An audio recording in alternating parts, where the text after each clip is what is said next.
Hello, everyone. Welcome to the Newsbrowse News broadcast. The U.S. Department of Defense announced Monday its decision to suspend participation in a long-standing military partnership with Canada, a board that has been in place for over 85 years. Undersecretary for the Defense Department, Eldridge Colby, conveyed the announcement via social media, stating that a strong Canada that prioritizes hard power over rhetoric benefits us all. Colby criticized Canada for failing to make credible progress on its defense commitments and expressed concern over Canadian Prime Minister Mark Carney's recent speech at the World Economic Forum. In that speech, Carney advocated for alliances with countries other than the United States and warned against relying on partnerships with larger nations.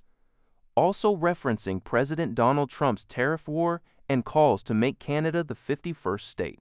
Colby emphasized that the United States can no longer avoid the gaps between rhetoric and reality, and that real powers must sustain our rhetoric with shared defense and security responsibilities. The suspension of the Permanent Joint Board on Defense aims to reassess the forum's benefit to shared North American defense, according to UPI.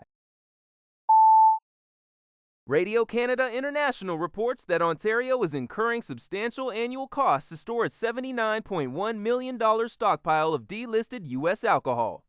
According to Michael Armstrong, an associate professor at Brock University specializing in operations and logistics, the annual carrying costs, including warehousing, insurance, security, and tied-up capital, could range from $10 million to $30 million, with a ballpark estimate of $20 million.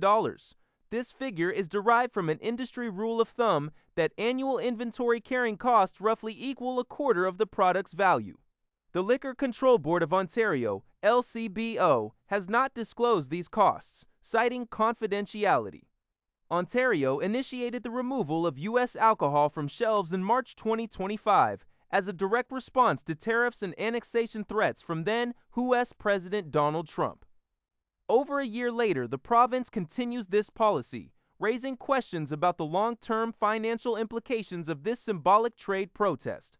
Experts like Andrew Muhammad, an agricultural economics professor at the University of Tennessee, suggest that such prolonged boycotts can permanently alter consumer behavior as people discover and grow accustomed to alternative brands. LCBO data already shows Canadian and European wine producers filling the market gap, with Ontario wine's market share rising from 27% to 31% post-borne cost. While Alberta and Saskatchewan have resumed U.S. alcohol imports through their privatized systems and other provinces are selling existing stock, Ontario and British Columbia remain firm in blocking both sales and new imports, despite the mounting financial burden. Global News reports that an Iraqi national, Mohammed Bakr Saadwood al-Saudi, has been charged in the United States with terrorism offenses, with U.S. prosecutors linking him to the March shooting at the U.S. consulate in downtown Toronto. Al-Saudi is also allegedly connected to a second attack targeting a synagogue in Canada and coordinating nearly 20 attacks across Europe, all tied to an Iranian-backed militant network. The U.S. Department of Justice revealed that al-Saudi appeared in a New York courtroom following charges related to his alleged role as a senior member of Kataib Hezbollah and Iran's Islamic Revolutionary Guard Corps. FBI investigators claim al-Saudi discussed the Canadian attacks in recorded calls, stating, "Our people were responsible and sought help for further attacks in North America." His defense lawyer has called it a political prosecution and raised concerns about his transfer to U.S. custody without extradition proceedings. Global News reports that 3 Toronto police officers were arrested in Barcelona, Spain, while on vacation.